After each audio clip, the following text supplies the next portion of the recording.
నమస్తే అండి. నమస్తే. బండి సంజయ్ గారి కుమారుడు బండి భగీరథ పైన నమోదైన కేసు గురించి మనకు తెలుసు. ఒక 9 రోజులు ఆయన గాయబైపోయారు. హైదరాబాద్‌లో వెతికారు, ఢిల్లీలో వెతికారు, లేదు దేశం విడిచి పారిపోయారని కూడా అన్నారు. పోలీసులైతే మనం చూసాం ఆ టైంలో ఏం జరిగింది ఏంటి అని. అయితే కేటీఆర్ గారు ఇప్పుడు మాట్లాడుతూ ఏమన్నారనంటే, పైకి ఒక దర్యాప్తు బృందాన్ని వేసినట్టు కనిపించినా, సిట్‌ని వేసినట్టు కనిపించినా, బండి భగీరథ కనిపించకుండా ఆ 9 రోజులు దాక్కోవడానికి కారణం మాత్రం ముఖ్యమంత్రి రేవంత్ రెడ్డి గారి చుట్టాలకి అంతా తెలుసు. ఒక హాస్పిటల్ పేరు కూడా తీశారు. ఆ హాస్పిటల్‌లో ఉన్నారు అంటూ కూడా చెప్పడం జరిగింది. ఇప్పుడు దీనిపైన చర్చ నడుస్తుంది. అసలు ఏం జరిగిందంటారు? వాస్తవమేనా? నేనెలా చెప్తానండి? వాస్తవం నేనెలా చెప్తాను? ఆయన అయ్యుండే అవకాశాలు ఉన్నాయా పోనీ? ఎందుకంటే ఇన్సిడెంట్ జరిగినప్పుడు లేదు లేదు లేదు. నేను ఒప్పుకోనండి దీనికి. నేను ఒప్పుకోను. ఎందుకంటే చూసి రేవంత్ రెడ్డి గారు ఇంత పిచ్చ పని చేస్తారని నేను అనుకోను. ఆ హాస్పిటల్ వాళ్ళకి ఒకవేళ ఆ హాస్పిటల్లో ఉంటే కూడా బండి సంజయ్ గారికి ఆ హాస్పిటల్ వాళ్ళకి ఉన్న ఏవో తాయిలాలో లేకపోతే మంచో చెడో దేని గురించి ఏం చేసుకుంటారో నాకైతే తెలియదు. కానీ అందులో రేవంత్ రెడ్డి గారి ప్రమేయం ఉంది అని అంటే మటుకు నేను ఒప్పుకోను. ఎందుకంటే ఇవాళ ఆయన ఒక రకంగా ఏటికి ఎదురుతున్నాడు రేవంత్ రెడ్డి గారు. మనం అవునన్నా కాదన్నా ఇది ఒప్పుకొని తీరాలి. ఆయన రాజకీయాల్లోకి వచ్చిన దగ్గర నుంచి ఈ రోజు వరకు ఏ రోజు అధికారంలో లేరు. ఎప్పుడూ ప్రతిపక్షంలో ఉండే కోట్లాడారు. ఇప్పుడు టీఆర్ఎస్ పార్టీ అధికారంలోకి వచ్చేసరికి ఆయన తెలుగుదేశంలోకి వెళ్ళారు. తెలుగుదేశం అధికారంలో లేని సమయంలో వచ్చి ఆయన తెలుగుదేశంలో చేరారు. ఓకే అండి. ఆ తరువాత ఆయన మళ్ళీ కాంగ్రెస్లోకి మారారు. అప్పుడు కాంగ్రెస్ పార్టీ అధికారంలో లేదు. కానీ కాంగ్రెస్ పార్టీని అధికారంలోకి తీసుకురావడానికి మటుకు ఆయన యథాశక్తి కృషి చేశారు. ఒక తాటి మీదకి తీసుకొచ్చారు. ఆయన ఒక్కళ్ళే తీసుకొచ్చారంటే నేను ఒప్పుకోను. కానీ అందరి సహకారంతో అందరూ సహకరించే విధంగా ఆయన సమన్వయం చేసుకున్నారు. అందు గురించే సీనియర్ నాయకులు చాలా మంది ఉన్నప్పటికీ కూడా ఆయనకి ముఖ్యమంత్రి అయ్యారు. సరే, ఏది ఏమైనప్పటికీ అంత అయిన తర్వాత ఆయన ఈరోజు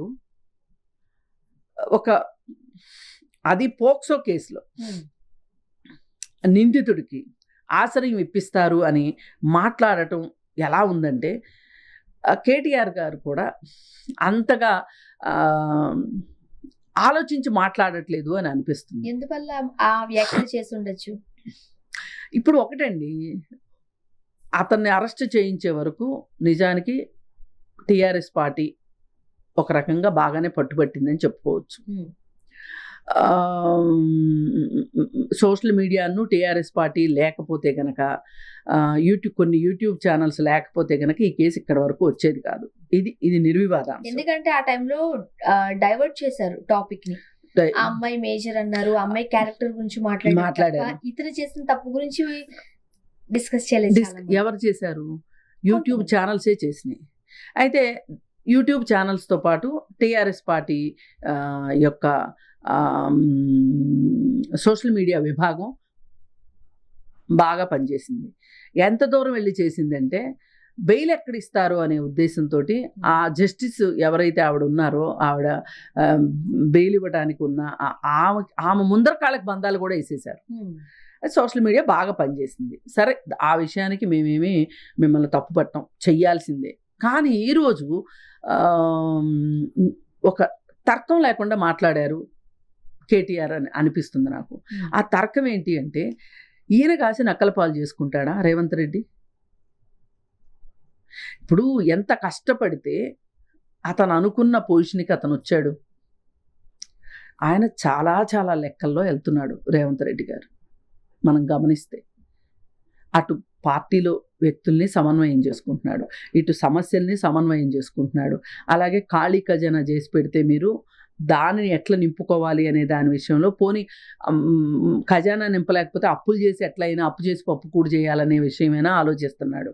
మళ్ళీ ఎక్కడికి వెళ్ళినా సరే ఇవాళ యువత ఏ సమస్యలు అయితే ఎదుర్కొంటున్నారో ఆ సమస్యల గురించి మాట్లాడుతున్నారు. మీరు ఒక్క నోటిఫికేషన్ ఇవ్వకుండా 10 ఏళ్ళు గడిపితే కూడా ఆయన వచ్చి రావటంతోనే చేస్తున్నాడు. ఉద్యోగాలు ఇచ్చాడు, అలాగే ఎగ్జామ్స్ నిర్వహిస్తున్నాడు. డిఎస్సి ఎగ్జాము కూడా ముందుకు తీసుకెళ్లేలాగా చేశారు. అలాగే బోలెడు యూనివర్సిటీలో ప్రొఫెసర్ పోస్టులు ఖాళీలు ఉంటే వాటికి పోస్టులు అని మొత్తం చేయాల, కొంత వరకు చేశారు. అలాగే హెల్త్ హాస్పిటల్స్ వీటి విషయంలో కూడా చాలామంది ప్రొఫెసర్స్ ఖాళీ ఉంటే వాటన్నిటినీ భర్తీ చేశారు. అన్ని వైపుల నుంచి ఇలా చేసుకుంటూ వస్తూ ఉంటే ఇంత చేసే వ్యక్తి ఒక పోక్సో కేసు నిందితుడిని రక్షించడానికి ముందుకెళ్తాడని ఎలా అనుకుంటాం? సొంత పార్టీ మనిషి కూడా కాదు, సొంత పార్టీ మనిషి కూడా కాదు. పోనీ ఆయన ఏమన్నా ఇప్పుడు ఈ కేసు నుంచి బయటేస్తే ఆయన వచ్చి వీళ్ళ పార్టీలో చేరతాడా అంటే అది లేదు. ఒకవేళ ఈ కేసు పుణ్యమా అని ఆయన బీజేపీలోకి వెళ్ళాలి అని అనుకుందాం, అసలు బండి సంజయ్ ద్వారా ఎందుకు వెళ్తాడు? ఆయన కొడితే ఏనుగు కుంభస్థలాన్ని కొడతాడు రేవంత్ రెడ్డి. ఢిల్లీ వెళ్ళి మోడీతోనే మాట్లాడుకుంటాడు. యాక్చువల్గా మొన్న మోదీ గారు హైదరాబాద్ వచ్చినప్పుడు వీళ్ళు మాట్లాడుకునే విధానం కావచ్చు, అఫ్ కోర్స్ కేంద్ర ప్రభుత్వం రాష్ట్ర ప్రభుత్వం డిఫరెంట్ ఉన్నప్పటికీ కూడా సత్సంబంధాలు ఉన్నట్టుగానే మాట్లాడుకున్నారు. ఆ టైంలో అన్నారు ఖచ్చితంగా రేవంత్ రెడ్డి గారు బీజేపీలో చేరబోతున్నారు. కాదండి, అలా కాదు. సత్సంబంధాలు ఉన్నట్లుగా మాట్లాడుకోకుండా ఇప్పుడు గవర్నర్ ఎట్ హోమ్ ప్రోగ్రామ్కి పిలుస్తారండి ముఖ్యమంత్రిని. కేసీఆర్ అంటే ఒంటెద్దు పోకళ్ళు పోతాడు కాబట్టి ఎట్ హోమ్ ప్రోగ్రామ్కి హాజరు కాల. ఒక ప్రోటోకాల్ ప్రకారం కేసీఆర్ ఖచ్చితంగా ఎట్ హోమ్ ప్రోగ్రామ్కి వెళ్ళాల్సిందేగా. ఎందుకు వెళ్ళలేదు? ఆవిడ కొంతమంది ఎమ్మెల్సీల విషయంలో తొక్కిపెట్టిందని చెప్పి ఎట్ హోమ్ ప్రోగ్రామ్కి వెళ్ళలేదు. అలాగే మోడీ వచ్చిన సభలకు కూడా డొమ్మా కొట్టారు. మరి నువ్వు బొడ్డుకు మనిషి రాసి కూర్చున్నావని ఊరందరూ అట్లాగే ఉండాలంటే ఎట్లా కుదురుతుంది? అంటే కేంద్ర రాష్ట్ర ప్రభుత్వాలు కలిసి పనిచేస్తే కొన్ని సందర్భాలు కేంద్రం నుంచి నిధులు తెచ్చుకోవాలి కదా. అందుకని ఆ మాత్రం మరి ఉప్పు నిప్పులాగా ఏదో ఇద్దరు వీపురాళ్ళు కూర్చుంటే కుదరదు కదండి. ప్లెజెంట్ ఫేస్ పెట్టకపోతే ఎలా కుదురుతుంది? ఒకవేళ ఆయన నిజంగానే డబుల్ ఇంజిన్ సర్కారుగా ఉన్న వాళ్ళు తెచ్చుకోలేని నిధులు కూడా వీళ్ళు తెచ్చుకుంటారు. ఈ నోరేసుకుని పడి తెచ్చుకుంటున్నాడు. అది కూడా కాదు, మనం ఇంకోటి చూడాల్సింది. ఒకవేళ మోడీయే అన్నాడండి, మాతో కలిసి వస్తే అనే మాట అన్నాడు. ఒక దేశ ప్రధాని ఆ మాట అంటే అతని గురించి మాట్లాడగలగాలి. విన్న మనిషి నవ్వకేం చేస్తాడు? ఇప్పుడు మనం కూడా ఒక్కొక్కసారి కొన్ని పరిస్థితుల్లో ఇరుక్కున్నాక ఇక్కిలిచ్చామంటారే, అవును, ఇక్కిలిస్తారు. అట్లా మరి ఏం చేస్తాడు అంటే దానికి సమాధానం ఏం చెప్తారు?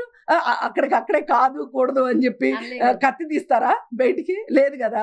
అందుకని ఏంటి అంటే మనం కూడా సమయం సందర్భం బట్టి మాట్లాడుకోవటం నేర్చుకోవాలి.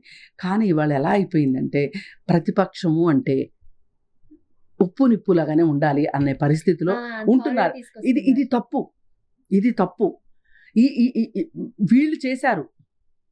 ఒకప్పుడు ప్రతిపక్షంలో తెలుగుదేశం వాళ్ళు ఉంటే వాళ్ళకి మంచినీళ్ళు పుట్టనివ్వకుండా చేసి తెలుగుదేశం పార్టీల నుంచి వచ్చి వీళ్ళ పార్టీలో చేరేటట్లు చేసుకున్నారు. తర్వాత కాంగ్రెస్ వాళ్ళని అట్లాగే చేశారు. అట్లాగే చేస్తే బీజేపీ వాళ్ళు వీళ్ళని చేయాలని చూశారు. ఇన్ని జరిగినాయి కదా. ఇన్ని ఉదంతాలు తెలుసుకుని కూడా ఇన్ని పెట్టుకుని కూడా మనం ఇలా మాట్లాడడం కరెక్ట్ కాదండి. అన్నిటికన్నా ఫైనల్గా ఒక మాట చెప్తున్నా. మీ ఎమ్మెల్యే బోధన నిజామాబాద్ షకీలు తన కొడుకు యాక్సిడెంట్ చేస్తే మొదటిసారి యాక్సిడెంట్ చేసినప్పుడు మీరు అధికారంలో ఉండి అతన్ని కాపాడారు. పంజగుట్ట పోలీస్ స్టేషను సాక్షిగా మీరు కాపాడారు. తరువాత అది అదనుగా తీసుకుని ఆ పిల్లాడు ప్రభుత్వం మారిన కొత్తల్లో కూడా చెయ్యాలని చేశాడు. ఎక్కడ? బేగంపేట నుంచి వస్తా చేశాడు, యాక్సిడెంట్ చేశాడు. చేసినప్పుడు బిడ్డ తల్లి ఉంటే తల్లో బిడ్డో ఎవరో చనిపోయారు. ఆ కేసులో కూడా ఆ డ్రైవింగ్ చేసేది అతను కాదు అని చెప్పి అతన్ని ఇమ్మీడియట్గా విదేశాలకు పంపించేశారు. మీరా ఈరోజు మాట్లాడేది? అసలు నిజంగా బండి సంజయ్ దాక్కోవాలి అంటే ఈ చోటమోట హాస్పిటల్లోని దాక్కోవాలా? బీజేపీ ఆఫీస్లో దాచుకోగలరు వాళ్ళు. ఇంకొక ఆయన అన్నాడులే, కొంచెం ఆలోచన తక్కువ ఉన్న మనిషి, ఒక మనిషి తిరుగుతూ ఉంటాడు తెలంగాణలో, ఆయన అన్నాడు రేవంత్ రెడ్డి ఇంట్లోనే ఉన్నాడు అని. ఎందుకు పెట్టుకుంటారండి? మనం మాట్లాడితే కూడా అబద్ధం చెప్పిన అతికేటట్లు ఉండాలి, గోడ కట్టినట్టు ఉండాలి. అందుకని మీరు అధికార దుర్వినియోగానికి పాల్పడినట్లే ఎదురు వాళ్ళు కూడా పాల్పడుతున్నారు అని మాట్లాడటం ఉంది చూసారా? అలా మాట్లాడుకోకుండా ఉంటే బాగుంటుంది. భవిష్యత్తు ఉన్న రాజకీయ నాయకులు కొంచెం ఆలోచించి మాట్లాడాలి. థ్యాంక్ యూ అండి. Thank you.